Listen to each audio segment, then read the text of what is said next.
First press and hold on the power button until the lock icon disappears to unlock the control panel. After that, press on the power button once to start the heat pump. When the blue energy-saving icon lighted up, this indicates that the heat pump is turned on. When the sun and e-heat icon is lighted up, it indicates that the heat pump is in hybrid mode. To switch to eco mode, simply press the search button to switch to eco mode.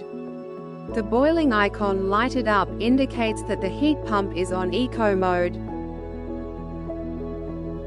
To go back to hybrid mode, simply press the search button again.